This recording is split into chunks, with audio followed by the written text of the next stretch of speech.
আমি একজন সাহাবার জীবনী শোনাবো আপনাদেরকে। আব্দুর রহমান ইবনে আউফ রাদিয়াল্লাহু তাআলা আনহু। 10 জন জান্নাতের দুনিয়াতে বসে যে 10 জন সাহাবা জান্নাতের সুসংবাদ পেয়েছেন তাদের মধ্যে একজন, আলহামদুলিল্লাহ বলেন।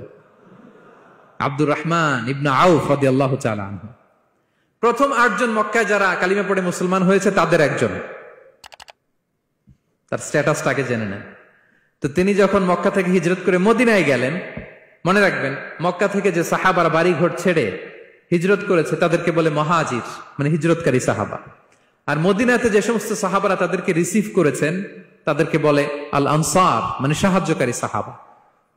তো যারাই হিজরত করে মক্কা থেকে মদিনায় যেত, বিষ্ণু ইসলাম মদিনার কোন সাহাবীর সাথে তার ভাই পাতিয়ে দিতেন, আল মুআখাত, ব্রাদারহুড করে দিতেন, দায়িত্ব দিতেন যে তুমি এই সাহাবীকে দেখবে।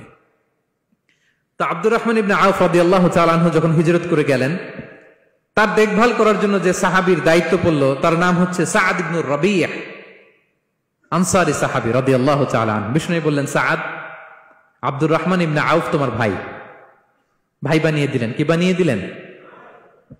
তুমি তাকে টেক কেয়ার করবে, সে হবে তোমার মেহমান। সুবহানাল্লাহ। সাআদ ইবনে রাবিয়া রাদিয়াল্লাহু তাআলা আনহু তিনি আব্দুর রহমান ইবনে আউফকে ডেকে নিয়ে গেলেন, ঘরে নিয়ে গেলেন মেহমানকে, এবং বললেন, ইয়া সাআদ ইন্নী আকসারুল আনসারি মালান। হে সাআদ, তুমি চিন্তা করো না, তুমি মনে করো না যে তোমার ভরণ পোষণ দিতে আমার কষ্ট হবে। আমি মদিনার সবচাইতে বড় বিজনেস ম্যাগনেট, সবচাইতে বড় বিজনেস ম্যাগনেট আমি। No tension, don't worry about it. Tension নিও না, আসো, তোমার জন্য আমার কি প্রপোজাল শোনো। ফাআকসিমু লাকা নিসফা মালি, আমার যত সম্পদ আছে আমি অর্ধেক তোমার দিয়ে দিব। সুবহানাল্লাহ। এত আসতে আপনার বাড়িতে কেউ মেহমান হলে করতে পারবেন এরকম? আল্লাহ, কেমন প্রেরণার বাতিঘর তারা। ফাআকসিমু নিসফা মালি, হে আব্দুর রহমান ইবনে আউফ, আমার অর্ধেক সম্পদ তোমারে দিয়ে দিব। এখানেই শেষ না, এরপর বলতে লাগলেন, আমার অনেকগুলো স্ত্রী আছে, তুমি কোথায় যে মেয়ে খুঁজবা, প্রস্তাব দিবা, এত ঝামেলার দরকার নাই। আমার কোন স্ত্রীকে তোমার ভালো লাগে বলো, তার যদি তোমাকে ভালো লাগে তাহলে প্রয়োজনে তাকে আমি ডিভোর্স দিয়ে দিব, তাকে নিয়ে তুমি সুখের সংসার করবা। আল্লাহু আকবার, আল্লাহু আকবার। অর্ধেক সম্পদ দিয়ে দিব, আমার একাধিক স্ত্রী আছে, কাউকে যদি তোমার পছন্দ হয় এবং সেও যদি তোমাকে পছন্দ করে প্রয়োজনে তাকে ডিভোর্স দিব। New life, new career, just go on. আমরা এই সুযোগ পেলে কি করতাম? সাথে সাথে অর্ধেক সম্পদ নিয়ে নিতাম, ঠিক কিনা?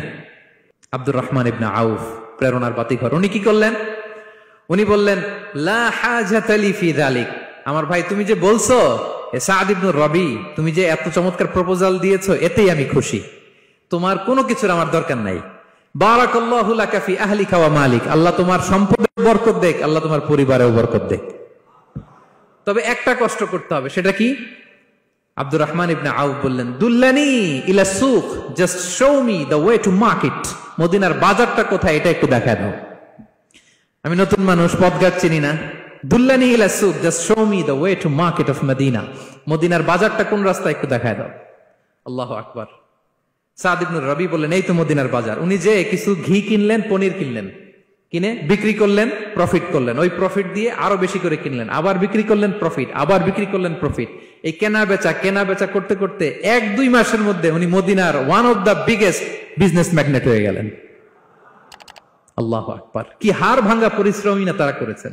একেবারে রেডি ক্যারিয়ার ছিল, গেলাম সবচেয়ে বড় বিজনেসম্যানের অর্ধেক সম্পত্তি পেয়ে গেলাম। He didn't accept the ready career, rather he made his own path with his own Endeavour. নিজের চেষ্টায়, নিজের পরিশ্রমে, নিজের ঘাম ঝরিয়ে নিজের ক্যারিয়ার তৈরি করেছেন। চিল্লায় বলেন ঠিক কিনা? This is the biography of Abdul Rahman ibn Auf radiyallahu ta'ala.